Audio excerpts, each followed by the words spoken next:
उद्धव ठाकरेंचा आजचा जो दौरा होता किंवा 4 दिवस राहणार आहे तो संपूर्णतः राजकीय प्रचाराचा अभिनिवेश आणून दौरा होता।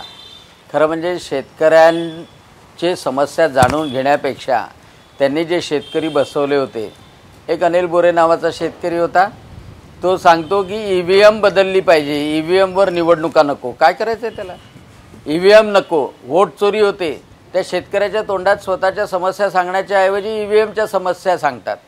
बरं, दुसरी एक मुस्लिम महिला बोलायला आली आणि त्या मुस्लिम महिलेने सांगितलं कि उद्धव ठाकरे इतने बड़े महान हैं कि हमारा एक मुस्लिम आदमी गया था और टाइम देख रहा था, तो उद्धव ठाकरे ने पूछा कि नमाज पढ़ना है क्या, मेरे घर में पढ़ो। म्हणजे हे सांगायसाठी की मुस्लिमांनाही माझ्या घरात नमाज पढू दिला जातो हे सांगायसाठी हा दौरा होता।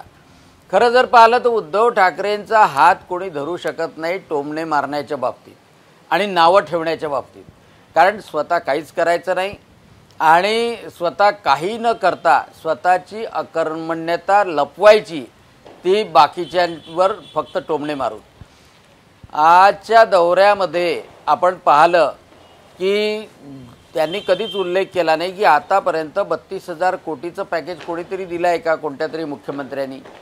एवढंच नाही तर आता सर्व दूर शेतकऱ्यांच्या खात्यात ते पैसे जमा होतात आहे, पण नेमकं म्हणजे ज्यांना पैसे मिळाले नसेल किंवा ज्यांचा पंचनामा झाला नसेल त्यांना 2-3 जणांना समोर करायचं।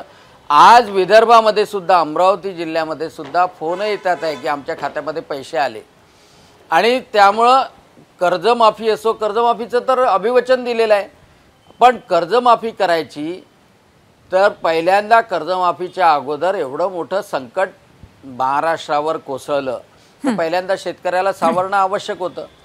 आता जातात आहे 4 दिवसासाठी मुख्यमंत्री, तर जेव्हा जेव्हा शेतकऱ्यावर संकट आलं तर पहिल्यांदा धावून गेले तर मुख्यमंत्री, तेव्हा कुठे गेले होते उद्धवजी।